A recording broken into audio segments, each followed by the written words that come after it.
কান্দেন না, ছেলে তো বাবাকে দিতেই পারে। সকাল থেকে এই সময় না খায় রয়েছেন, আমি তো এটা আসলে আঙ্কেল আমি আসলে একটা কথা বলবো ওনার পক্ষে। বিষয়টা হচ্ছে বর্তমান সমাজ ব্যবস্থাপনাটা এমন হয়ে গেছে যে এই ধরনের লোকগুলা যদি কোনো রিক্সা চালায়, রিক্সাও কেউ উঠতে চায় না, কারণ তাদের শক্তি আগের মতো নাই, গায়ে নাই। যদি ওনারা কাজে যাইতে চায়, কাজেও কিন্তু মানুষের নিতে চায় না, একটা তরতাজা শক্তিশালী লোক দেখে নিতে চায়, আচ্ছা তাহলে কাজও করতে পারতেছে না।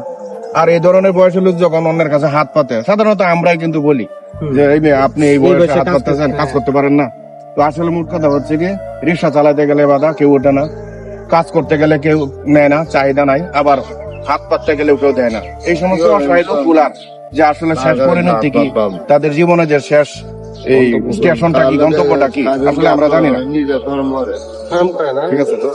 মানে হাত পাততে শরম করে। আসলে দেখেন এমন একটা পর্যায়ে উনি চলে আসছে যে না পারতেছে রিক্সা চালাইতে, না পারতেছে অন্য কেউ কাজে ঢুকতে, না পারতেছে হাত বাড়াইতে, মানে ভিক্ষা করতে। উনি আসলে দেখেন আসলে কতটুকু মন মানসিকতা নিয়ে উনি চলাফেরা করতেছে।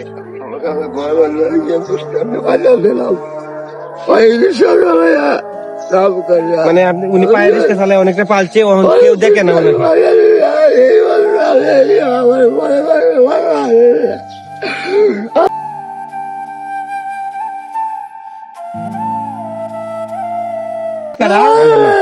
রিজিকের মালিক কিন্তু আল্লাহ একটা ব্যবস্থা করে। শুনেন আমি বলি,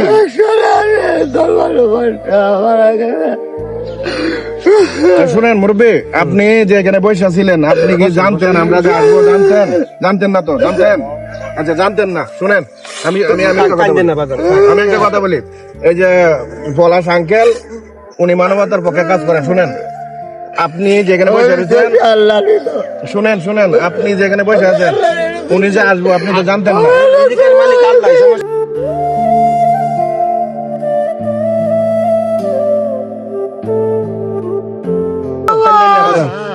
আসলে উনি আসলে অনেক মানে কি বলবো, মানুষের কষ্ট পয়সা গেলে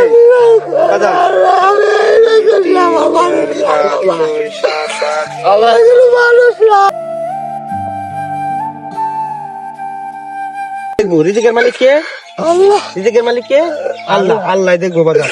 এই যে নেন, আপনি বাজার করেন, আমি পরবর্তী সময় আপনার সাথে দেখা করবো, দোয়া করবেন আমার জন্য। রিজিকের মালিক কিন্তু আল্লাহ, রিজিকের মালিক আল্লাহ, আল্লাহ দেখবো আপনাকে, আমার জন্য দোয়া করবেন বাজার। আমি গেলাম গা, আমি অন্য একদিন আমি দেখা করবো। আপনি মন খারাপ দেখতে পাচ্ছি, কান্দেন না বাজার। ভালো থাকেন।